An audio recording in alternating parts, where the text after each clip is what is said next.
Welcome, friends and fans, to another edition of GalaxyCon Live, where we bring convention-style entertainment directly to you. We do apologize for the late start. We had some technical difficulties, but we are here. We will be going for our full allotted 50 minutes, and today we are going back to the beginning of Power Ranger history with two members of its original English language cast, and now is the time for all of you in our chat room to begin typing in your questions for them.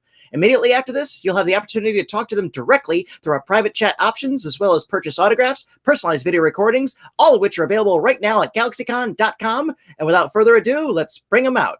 First, he is an actor and writer. Today, he joins us to talk about his role as the face and original voice of Zordon of Eldar. Please welcome David J. Fielding. Hey, guys. How are you? Hey. How are you, sir? I'm good. I'm not as big and blue as I used to be, but I'm all right. Oh, well, yeah, you're looking at a healthier shade, in the fleshy form, but Yeah. absolutely good to have you. Thank you for joining us today. And next, he is an actor, martial artist, and an EMT paramedic. Today, he's here to join us to talk about his time wearing red and gold as Jason Lee Scott. Please welcome Austin St. John. Hey, guys, how's it going? Hey, we are well, sir. How are you? I'm good. I never got to be big and blue like Willy Wonka's chocolate factory. Oh, you should have spit out the gum before I got to the blueberry pie. Gentlemen, thank you for joining us today. What I would love to know, and for just set background for our audience, I'd love to hear how each of you individually got involved in what this led to believe this enduring, almost eternal franchise. Dave? Yeah, sure. I had recently just moved to Los Angeles in the summer of '92, and had only been living there a few months when I got a phone call from a friend who was actually working on this television pilot that they were filming, and she wanted to know if I could come down and audition for it. And that's what I came to LA to do. And I thought it was going to be just a regular cattle call, that there would be like 1,000 guys. I would go in and read and then never hear anything. But when I got down there to the Saban building that afternoon, I found out it was just me and another gentleman. They were going to cast it that night and shoot it the next week, which is completely unusual from my experience. And that's where I learned all about this pilot they were shooting for Dino Rangers that I was going to be playing, or I was auditioning for the role of a 10,000-year-old wizard who'd been stuck in a time warp. And that was all the information I was given, and I was told to go. And the first gentleman went in and auditioned. He came out 25 minutes later, and I went in. I met the original cast, got up on a table, read the lines, and that gentleman right there, Austin St. John, said, well, I think we found our Zoltar, which was the name of the character at the time. And I went home, and 2 hours later, I got the phone call, and that's how I got the part. Nice. That's so. You were in LA. You weren't there for very long. You bagged a gig. Yeah. I had just moved there. It was very sort of serendipitous and fortuitous, and it was very exciting at the time. So. Again, the key to entertainment business is make as many friends as you can. You never know when somebody's going to tell you, "Hey, I heard about something that's good for you." Yeah. How about you, Austin? Where did this begin for you? It was about the same time I really did for him. In fact, I think Dave may have been more experienced in the world of entertainment than I was, for sure. But I think I had been cast maybe a week or two before Dave, and I remember coming in. I'd actually forgotten about it until he told me the story, and I remember him coming in, and the guy before him was good, but he didn't have that. Could you imagine anybody else as Darth Vader, James Earl Jones' voice? He just had that voice, and I was like, man, that other guy definitely did not have what David has. That should be our guy. And I guess they agreed with me, because my opinion, I'm sure it wasn't going to slow them down. But anyway, I had started just before we had just moved out to Hollywood. Well, not Hollywood. I was living in Whittier, California. I had to drive 2 hours into LA. I heard about this audition that had come down in the newspaper, and they were like, hey, man, I was working with an acting coach. We were trading martial arts lessons. I was giving him lessons. He was exposing me to his acting clientele so that I could bring new students into my dojo. And I thought, okay, cool. And he heard about this audition. It was a cattle call. It was advertised in the paper, thousands of people. And he bet me $20 I wouldn't be wasting my time if I went in for the audition. So I took the $20 bet. Wasn't an actor. I was in high school. I was a teenager. I definitely had attitude. And the rest was history. 5-6 auditions later, we for a pilot. It was just a pilot. Yeah. And my character's name was originally Victor. We were on the road to craziness. And here we are 26 years later. I think all of us blessed and still a bit baffled by how it all happened. And to put things in historical context, in 1991-92, $20 went a lot more than it does today. So that was a pretty hefty bet. You could fill up your car for $20 back then, and a big V8 engine for $20. Yeah. Not today. Yes, you could. Yes, you could. Wow. So you had 6 callbacks. Were those like broken up? Like there was one that was all physical, and then maybe another one they had to do some line readings. Oh yeah, the first audition, which was the only audition I'd ever encountered. They had a whole big group of us, and they said, "How many of you know martial arts?" And we all kind of looked around, and you could see the guys whose arms went up. You're like, "Yeah." The girls, you're like, "Yeah." And then you see the guys and girls who were like, and you knew immediately. You're like, "Okay." And they just had to step forward, and they're like, "Show us your spiel." And so we did our spiels, and that was the first audition. And true to form for every audition, they're just sitting there and like picking their nose and taking notes. You could have been flying in the air unassisted for 20 minutes, and they're like, "Saw that this morning." Yeah. Twice. So it's just that was the feel. And I went home and like Dave, I had a recording back when there were still answering machines, like real ones, the big box. And it said, "We'd love to see you back tomorrow at noon." And it's just continued from there. I suddenly have an image in my head of someone earnest during the martial arts thing. Maybe there was somebody. Please tell me somebody did the crane kick from Karate Kid. I did not see that. I would like to have seen that. That would have been pretty epic. Absolutely would have been. So how awesome would it have been if Ralph Macchio had actually auditioned for Power Rangers? That would have been pretty wild. And if you told me then I was going to be signing autographs next to him 25 years later, I wouldn't have believed you. So when did you actually get the confirmation that okay, kid, you're the Red Ranger? So the last audition, they had narrowed us down to 3 casts. We had a tall cast, a medium height cast, and then the short cast. Clearly, I was in the 8-foot tall and bulletproof cast, or the short cast. And we had this final audition. They brought in the heads of 20th Century Fox and the Saban Entertainment Group, and there was this huge horseshoe in this massive room upstairs at the Saban building. I don't know if he'd bought it yet. No, I don't think he bought it yet. He wasn't a billionaire yet. We helped him with that. Yeah, Dave and I. I'm still waiting on my check. Did you get a check for that, Dave? I didn't get a check for that. Okay, all right. I was just checking. So anyway, they had us up there, and I had this huge choreographed fight with a guy by the name of Yamashita Tadashi. He'd done all the choreography for the Rising Sun movies with Wesley Snipes. Guy was a legend. Eighth Dawn and Waterloo. Guy was great. And long story short, we did this huge fight scene, and the directors, there was a scene where he kept telling me to go faster and faster. I never had. I finally gave in at the actual scene, and I drilled him right in the face, and he just went sailing and hit the ground, came up, like a champ, took it like a champ, and made it look good. We finished the fight. I was terrified for my life, and at the end, we got a standing ovation from everybody. Like, the best fight scene we've seen all day, because it was real. I thought he was going to kill me. So after that, I remember the director, Strath Hamilton, going, "Hi, kid, that was great. You nailed that one. I think we've got you. You're going to be magnificent. We're going to put you together. It's a wonderful. Good job, man. Just wait outside." And then I had to wait outside with him, and I thought he was still going to kill me. So it was that's how it happened. Outstanding. And then they said, "Come back on in. We're going to audition guys for Zordon." a little while later, yeah. That's unusual to that sort of circumstances. during the process, considering the technical difficulties, were you guys ever at the same place at the same time during filming scenes at one point? Or David, were you just come on in, record your lines, and then done? We were, because my character was only filmed one time, we were only on set together one time, and it wasn't really a set.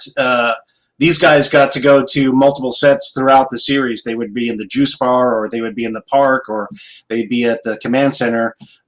Where we filmed my section of the pilot was just some warehouse in North Hollywood somewhere. And it was like a big airplane hangar, and there was a green screen. And I remember it was like the last day of shooting for the pilot, and most of the crew was sick. They were, sneezing or whatever. And they all stood like 50 feet away from me, and I was alone in a chair with a towel across me and green latex paint, and they had all the lights shining on me. So the only thing I could see of Austin and David Yost and Walter Jones and Amy Jo Johnson and David Audrey Dubois, the original cast, was just these silhouettes, these outlines, and we traded lines back and forth 3 or 4 times. We did the scene, and then they had me do like a bunch of different takes of facial expressions, which I thought were just, sort of like alternative things. I didn't realize that they were planning ahead to not ever have to film the character again. They would just recycle it over and over. But that was the only time that we were ever on set together. And then through just the day-to-day process of how things worked, we didn't meet again for like another 24 years. And about to say, it was really wild. I mean, I would go in and do the voice every 5 or 6 weeks, depending on how many episodes they had shot in the can. And these guys were working their butts off 17-hour days, week in and week out. And, so they put in a lot of work on that show, Absolutely. Absolutely. And I think its legacy is an absolute testament to that. Speaking of, when did the two of you individually begin to realize that the show it was a success, but when did you think that it was starting to actually eclipse expectations of a success for the time?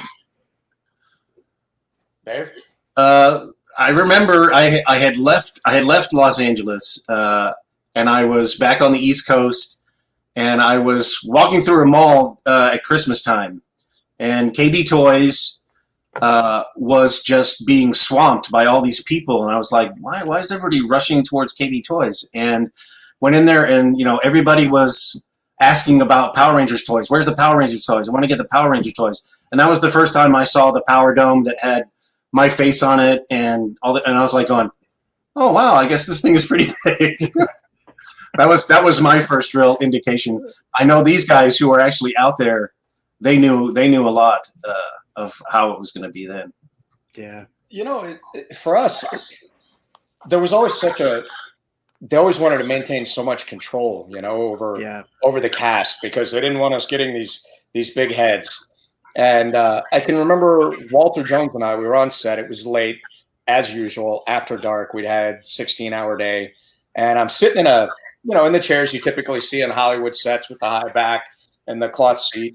And I had my Red Ranger suit down, tied around my waist. We were in the command center, but Dave wasn't there. We were just looking at a big glowing orb on the wall. Sometimes just a sticker of tape on a black curtain. That was Zordon. And I remember it was just Walter and we were waiting on them to finish setting the lights to shoot our last scene. And down comes Jonathan Zakora, who was a producer at the time.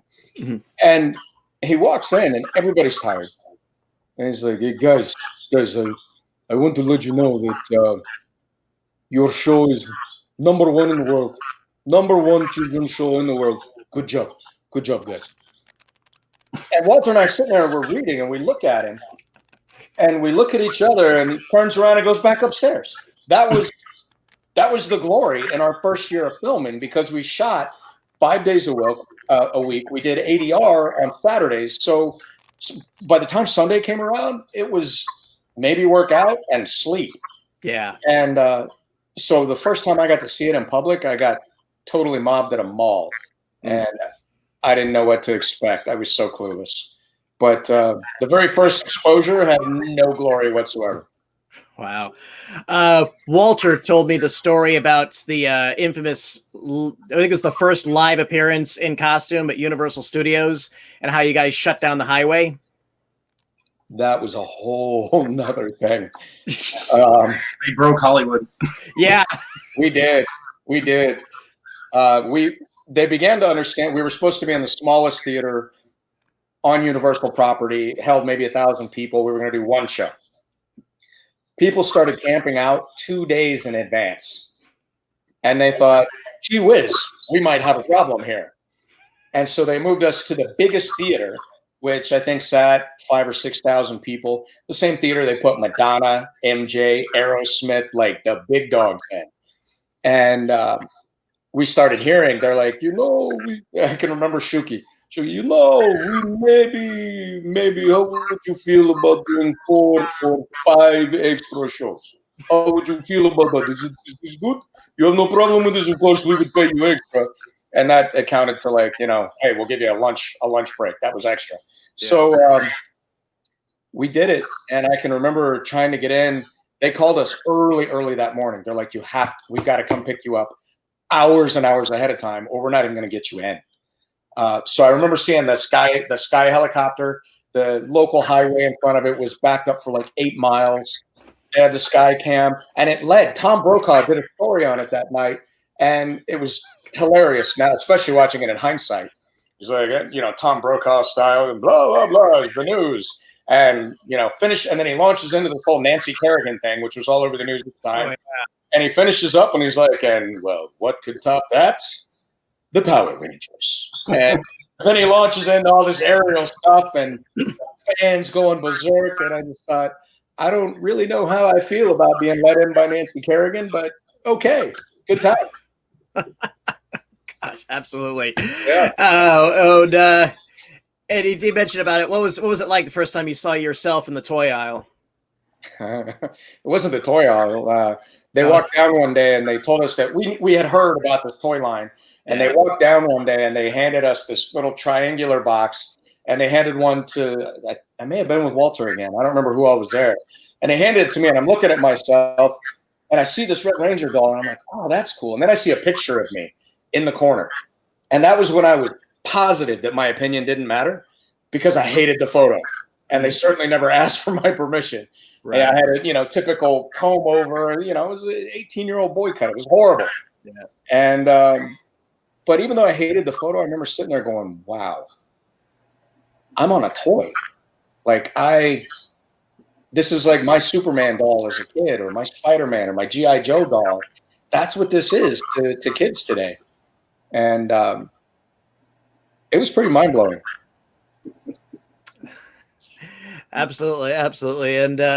And David, it took a while. They put out a smaller one of you, I think, in the Bandai days, but just recently Hasbro put out a really good figure of Zordon, finally, that 2-pack. So you finally got some toy justice. I still don't have any movable parts, but yeah, at least I'm part of the Lightning collection, and that's pretty cool. So yeah.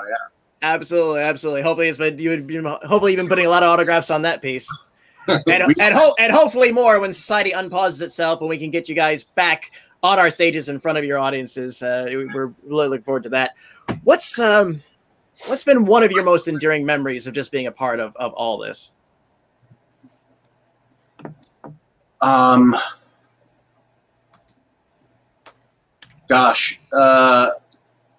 Just any time that we have a fan interaction, it's always memorable. I mean, those are the people that keep this thing alive, and it means so much to them. And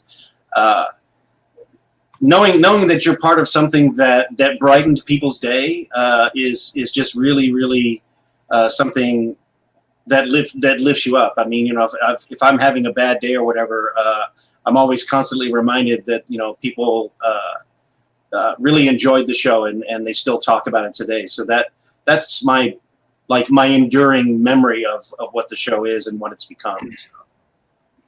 Mine's not far off that same mark.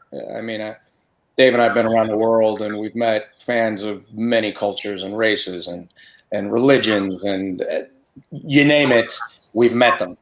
And the show has no boundaries. You know, it's something that has been loved in 40 countries and 90 languages. That, I mean, Family Guy, Star Trek, Star Wars, maybe are the only three off the top of my head that come to mind who span that sort of fandom. And I guess, you know, I mean, Dave, you know, I think about how many times I've been at a table next to Dave and fans have come up and told me stories that have brought me to tears. Yeah. You know, where just, and they end it with something to the effect of, because of you or because of one of you, you're how I got through this horrendous time as a child. Yeah. You were my 30 seconds of joy in a household that otherwise was not. Or you were the guy I wanted to be, or she was the girl I wanted to be. And it's, I guess, as you know, one day you think about being a parent, or you're going to be a parent, you expect to hear that. You want to hear that from your children, but to hear it from millions and millions and millions of souls around the country that you maybe have never met yet, it's a humbling experience. Yeah, it really is. Yeah, I mean, it's interesting to hear how many stories of how we've inspired people to go on and have careers that help other people, so that, you know, we may have touched them, but then they've touched other lives. So it's just this interesting ripple effect that continues on, and that's something really great to be a part of.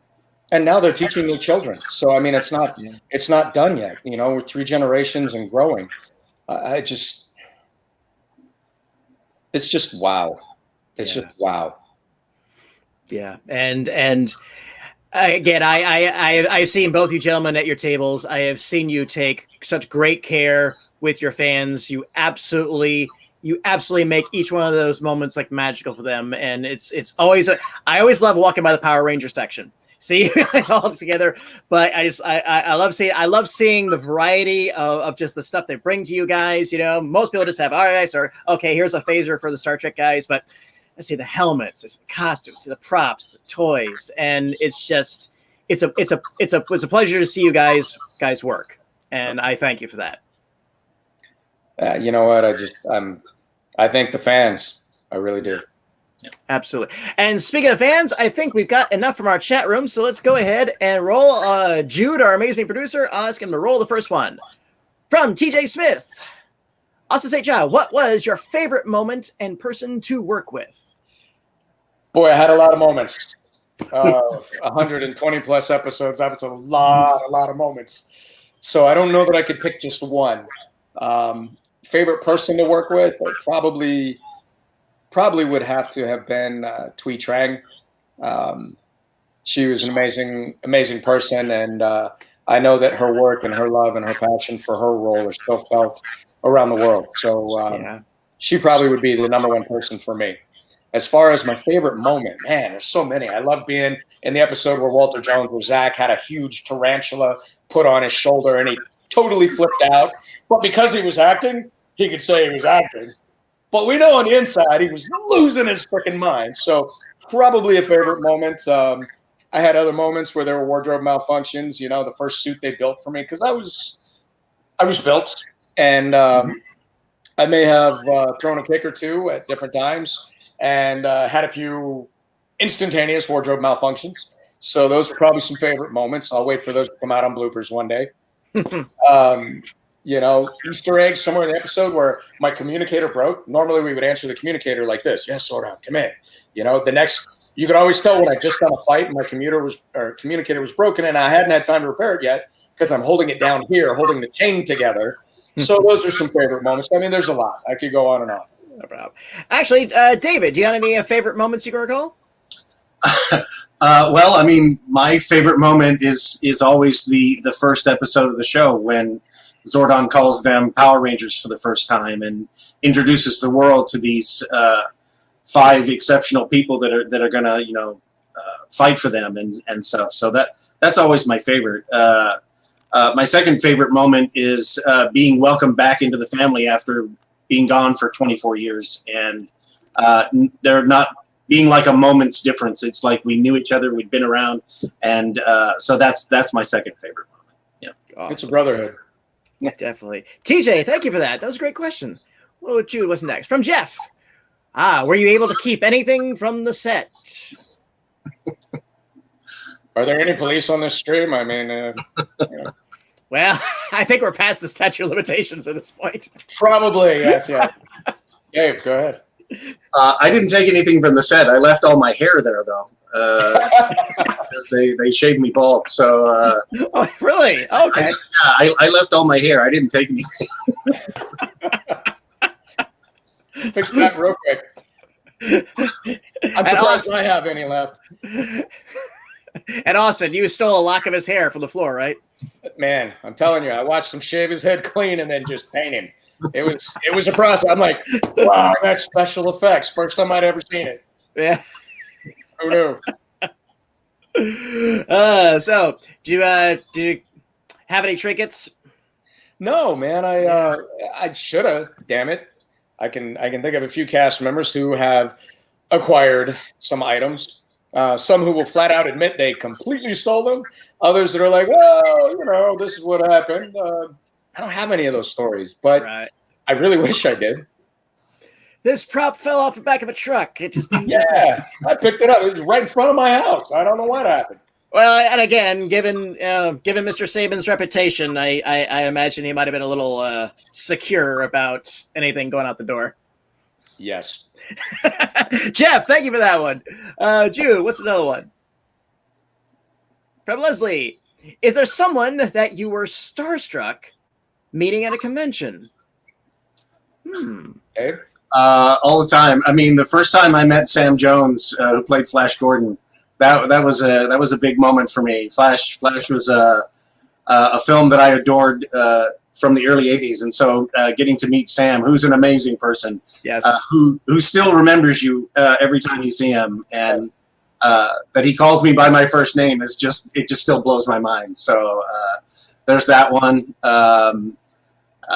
Meeting Summer Glau was also awesome because I love Firefly, and she's in that, and there's a lot of them. I mean, you see some of these people that you grow up with or that you admire from a distance, and you may share a meal with them, or you may share a conversation in the green room, and you find out that they're really close to you. They're just a regular person, and they have their ups and downs and their concerns, and it's really nice to be reminded that the mountain really isn't that high. It's it's just your perception of it. So it's really great.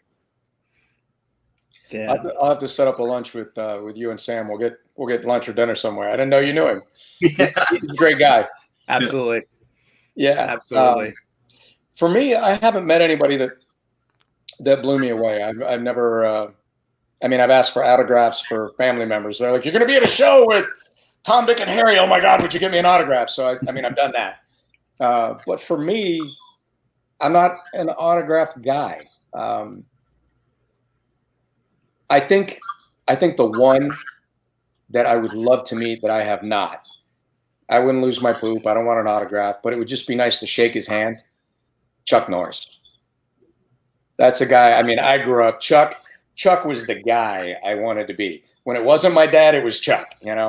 So I think that would be pretty cool. I've been in a bathroom one urinal away from Chet Lee and Donnie Yen and some amazing martial artists, but you can't exactly just strike up conversation. So, hey man, sorry. Yeah. So what I was saying was, I love your martial arts. You're just really great at kicking. It just wasn't the time and didn't happen, but that would be cool. Yeah, Chuck Norris is on my list as well. I hope someday to host him. I'm a huge Lone Wolf McQuaid fan, so yeah, absolutely. Yeah, and Sam Jones is a great friend of our shows, a host of Salt of the Earth, wonderful guy. So good, gentlemen, good selections. And Leslie, thank you. That was a great question. And Jude, what's next? From Danielle, how was it working with the original Alpha 5? The only Alpha 5 I knew was Richard Horowitz, who was the voice. There were a number of times when I met Richard in the booth, and we were able to work together The same with Barbara Goodson, who was the voice of Rita. I never got the chance to meet the girls inside the suit until we started doing the conventions. So that's where I got to meet Petra and Sandy and forget the other one. But I know that there were at least 3 in the suit. So yeah, I think for me it was a completely different experience. I think of Alpha 5, and I always think of Romy Scharf. Yeah, Romy. Yeah. Romy was she was the first one in the suit. Yeah. And I always remember, little bitty redhead, full of personality, always positive. And when you see what goes into stuffing these girls, and Romy was short, but she was very buxom. So seeing what they would do to put her into this square suit, and she was not square, just took me to a whole nother level of respect for what she was willing to go through, and other women like her in the industry to do her job. And I remember always feeling for that girl because it was torture. I have a question. During the filming of the episodes, was she allowed to say anything, or was it all mine? Because I know that the sound on the set had to be a certain level. Did they allow her to talk or anything, or did she have to be silent the whole time? So that's why when I found out that Richard Horvitz was the voice, I was like, what? Because I never talked to him on set. He was a voice guy. So I almost never saw him. Romy always read the lines. She knew the lines. She knew them cold, and she had to, because in that damn suit, she couldn't break out her sides and double check them on set. They weren't going to let her break down her suit to look at lines all the time. Occasionally, she might have to call out for a line, but it was rare. So when I heard Richard Horvitz's voice for the first time in my ears when I went to go do ADR, I was like, who is that? That's not Romy. Why'd they replace Romy? Where's Romy? What the WTF, mate? Yeah. So I saw how hard she worked, and then I felt like she got the shaft. But on the other side, Richard Horvitz did an amazing job, and people loved it. So it was a balance of 2 talented people, neither of which they got the credit that they fully deserved. Yeah, we just had Richard on a few weeks ago to talk about summer school and some of his other projects, and yeah, just absolutely wonderful guy. We hit it out great. I imagine the actress, she must. I imagine about her getting her in the album must involve duct tape. Lots. Yeah. Yeah. So credit for her. Hopefully we can get her on someday. So Danielle, thank you. That was a great one. Jude, what's next? From Ava. Okay, the best behind-the-scene moment or a possible blooper. Dave? Like I said, I mean, the best behind-the-scenes moment I had was the day that we filmed, and there wasn't really a whole lot going on. I remember everybody applauding at the end because everybody found out that was my first project, my first official job in LA. So I got a round of applause for that. But it seemed like a very normal section of time that we were there. There was nothing that was outrageous or anything that, there weren't any bloopers where like the sound boom would come in and the microphone would block my face or anything like that. And because there's no action, because Zordon is just ahead, I mean, there was nothing to really sort of physically mess up. So I don't have any bloopers, unfortunately. So. Well, I think, I'll go back to the whole Walter Jones and the spider thing. I remember before we shot the scene, they were like, hey, we talked to the spider handler, and a tarantula, big hairy beast. It was as big as the handler's hand, which was definitely bigger than mine. And he's holding it. He's like, yeah, I fed him this morning. There's no problems, blah, blah, blah. He's eating. He had 9 crickets for breakfast, blah, blah, blah. Okay, great. And he goes, you don't need to worry. They're very docile. Walter held him, and he crawled around in his hand. I held him. Super cool. A little creepy. You're like, is this thing going to eat me? No. And it's just very chill, very docile. And he goes, and you'll always know when the spider's going to attack because the 2 front legs come up. So just stay relaxed. The spider will be relaxed. Everything will be good. Well, that's not how it was scripted. So, and like I said, Walter did a great job acting. And the scene was, we're going through the scene. We're in the school hallway, and the director calls action, and then he calls freeze. We all freeze in place. And then The guy comes in, takes his tarantula, puts it on Walter's shoulder, facing away from Walter's face, and then runs out of scene. And the director calls second action. And we pick up right where we left off, except now that there's this huge spider in the scene and we all react. Well, Walter had the best reaction. Walter we're like, oh, dude, and he turns, he's like, and you see it build, and he's just like, and the thing starts to turn real slow at first. And then Walter lets out this scream. Ah! And this thing, wham, turned around, 2 front legs came up, and I'm like, they said that's bad. They said that's very, very bad. And like a ninja, before this thing could attack, and you see Walter, he's like, wanted to wipe it off, but didn't want to move. And the guy comes in, scoops it up off his shoulder, and is out of the scene like, Flash Gordon. And so for the rest of the day, that scene was shot with a very big rubber spider. Later, Walter took that spider home. He lived in our house in an aquarium in the wall, and he was named Homie. So there you go. Very nice. Ava, thank you for that. And I have something new to ask Walter next time I host him. Yeah. I remember. I'll blame you. Don't worry.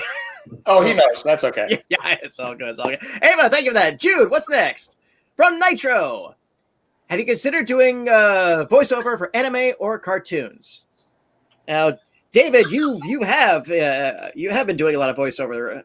Yeah, I mean, I got a chance to meet the sound engineers and stuff that were working not only on the Power Rangers project, but they had other projects that they were working on. And I was fortunate enough to lend my voice to a number of projects that they were working on.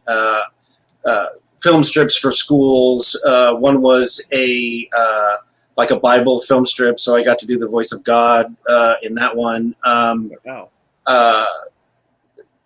And so that was a very interesting time. Had I stayed out in LA and kept my foot in the door as far as the loop groups are concerned, I might have been able to do more cartoon or anime work.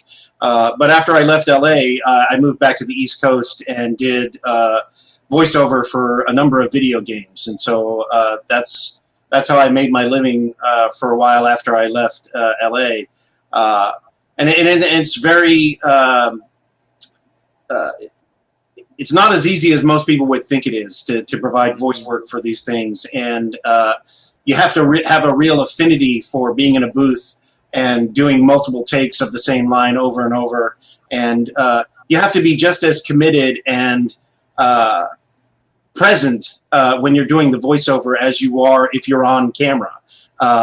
If you've ever seen behind the scenes of actors who are doing voiceovers for cartoons or whatever, you can see that they put their whole body into it. The same way that some singers will put their whole body into their performance for a song. I mean, you really have to embody the character. It's not just the vocals. So it takes a lot of discipline. It takes a lot of work, and it's a very tough business to break into. But if you get a chance to do it, it can be a lot of fun and somewhat lucrative for you. So, yeah.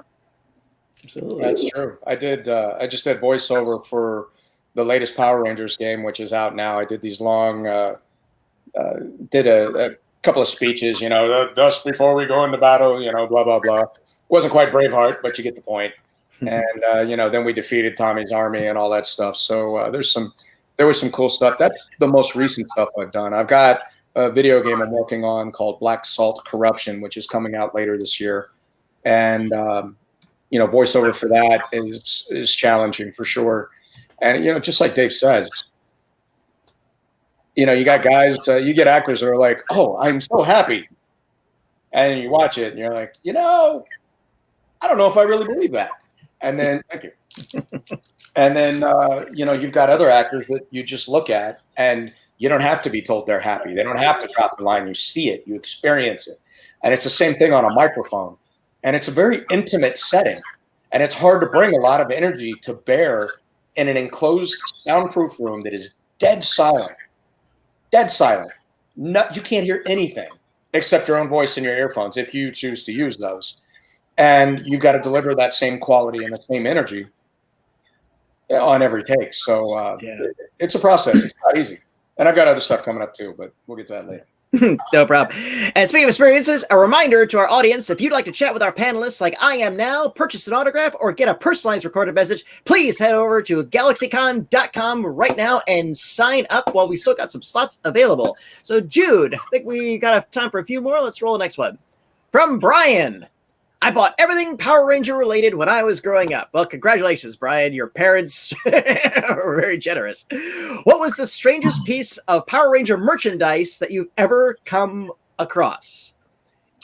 And let's say let's narrow it down to licensed, or at the time you thought was officially licensed merchandise. I don't want to talk about the strange bootleg stuff.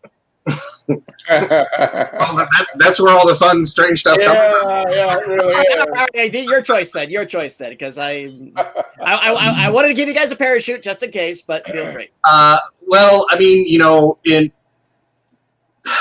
because human beings are human beings, everything eventually gets turned into some sort of pornography. So, I mean, I'm hoping that's within the family realm or whatever to be able to use that. But I've seen a number of things that will raise your eyebrows and make you consider, okay, I don't know if I necessarily need that, but it's out there. I've seen that same stuff. Yeah. Yes. I also have seen that stuff tattooed in places on bodies that I was asked to autograph. The weirdest thing that I've had that was licensed came to me by a fully grown adult man. He brought me in a pair of underwear. They look like 5-year-old boy underwear. And the Red Ranger was, right on the front, prominent. And he goes, "Would you autograph these?" And I'm thinking, ooh. Exactly how did we clean those? Because while washing clothes at my house seems good enough, these aren't mine. I'm thinking washing them at your house is probably not good enough to make me feel comfortable touching these. In the end, I did.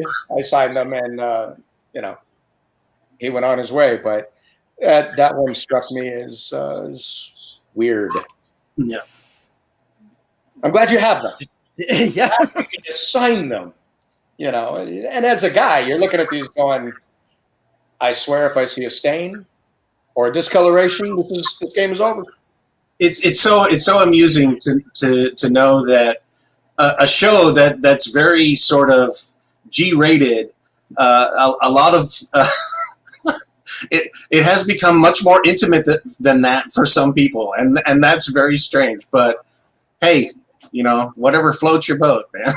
I should screen cap some private messages and photos that I get from social media. That might help you understand. Brian, thank you for taking us down that rabbit hole. Okay, dude, next question, quickly. So from Putahung, if you guys were to pitch a new Power Ranger series, what would be the theme? Wow. New Power Rangers theme.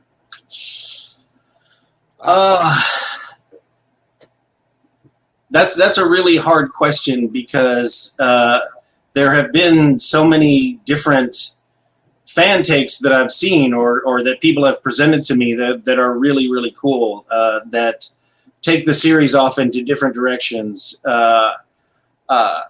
I think it would be interesting if we explored a lot more of the Morphin Grid's past rather than the sort of formula that we see year in and year out with 5 or 6 individuals who transform into these superheroes and battle against a nefarious force. If we could go more in depth into what actually creates the Morphin Grid, why this force feels it necessary to defend the universe throughout time or whatever, I think that might be interesting. But I think that would take a lot of research and a lot of people trying to develop. Much like the Star Wars universe has its Knights of the Old Republic, which is way in the past before the start of Luke Skywalker and his saga. It might be interesting to see what would happen, far back in the Power Rangers past, but that would be just my take on it. I don't know. Yeah, That's pretty cool. Yeah. I think something that would be interesting is one of the things we've always seen in Power Rangers is that they're unified, they're together, they always confront as a team and conquer and overcome whatever evil is out there. I wonder what it would be like if all the Power Rangers forgot they were Rangers, but still held their power, minus the suits, and met each other in maybe a post-apocalyptic setting where everybody is for each his own, survive, where it's not always a happy, you know, more an adult themed. Yeah. I would like to see something adult themed, not, you know, rated X, but for those of us who understand it, you know, like what was the Batman where they were in Gotham and, you know, it got really, really dark. I would love to see a darker version of Power Rangers where maybe there's battles amongst themselves all over access to clean water or, you know, food or shelter or something. And where they've had the ability to grow up and go off on other planes and be individuals without a team, having no memory of ever having been a team. I think that would be just a whole nother direction. And I wonder how that would go. I think that might be interesting. We lose the suits, we lose the Zords. It becomes focused on the people and whatever talents or strengths they had as people. I wonder how that would go. I think both these ideas would be worth exploration. Certainly, pitch it to whoever owns the comic rights now. Is it IDW? I forgot. No. Is it Boom? I should know. Is it Boom? Yeah. Boom. Yeah. If any editors from Boom are watching, I'm sure you have these gentlemen's numbers, so bring them on in. I think we have time for one more question, so I'll ask Jude to see if we can pull a really good one from our audience. From Ava, why do you think the Power Rangers is such a timeless show? I think it has a lot to do with the theme of standing up for your friends, standing up against oppression. I also think it has a lot to do with the fact that it could be anybody in the suit. The first superhero that people talk about that was fully covered is Spider-Man.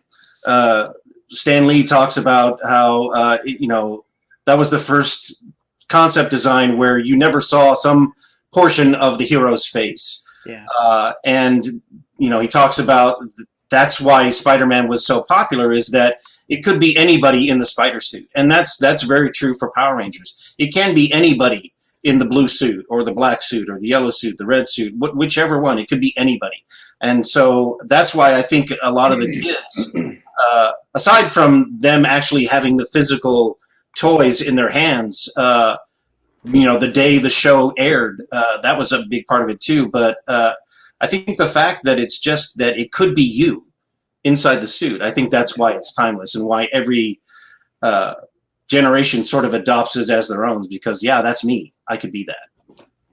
Yeah. I like that. I think in addition, I think one of the other things the show did is it provided for people in 40 countries and 40 languages and countless cultures, races, all of the above. It provided each of them over the history of the show and 100+ Rangers and a bunch of sidekicks and a bunch of bad guys. It provided something where anyone from somewhere in the world could look at this, even out of the suit, and say, you know what? That's the guy or the girl I want to be. Or I wish that guy was my big brother. Or that guy was, the little sister I never had, or the big sister I never had. Or, I wish that we kind of filled in the blanks for whatever I think a lot of people may have felt was missing in their childhood. And I think that is part of what made it so endearing, aside from the fact that the cast, they do a great job casting. There's always really good chemistry amongst the castmates, but I think we're not stuck in any one vein, any one line. We cross all boundaries and we do it without creating judgment. Everyone is accepted. And I think that is a pretty damn special place to be. Yeah, I think that was a really huge part of those early episodes, is that you had these 5 kids who knew each other and liked each other and, stood up for one another. And I think that was a huge part of it. So, yeah. Yeah, and women, they were just as strong as the men. The men, everybody had their place, and they were able to manage their struggles, and they got help when they wanted it or needed it, and sometimes when they didn't think they needed it. And where is that not applicable to real life? So I think it's pretty cool. Absolutely. GalaxyCon viewers, this has been our time with David J. Velding and Austin St. John, but it does not have to be yours. If you'd like to chat with our panelists, purchase an autograph, or get a personalized recorded message, please head over to GalaxyCon.com. And while you're there, be sure to check out our schedule of upcoming events like this one. Gentlemen, before we go, do you have any final words? It's more fun. Protect you. You too, Zordon.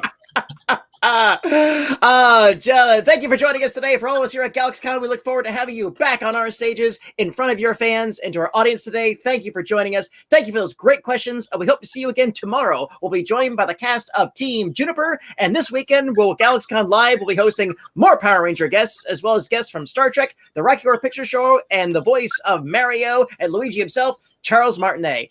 Bye-bye, everyone. Take care and keep washing those hands.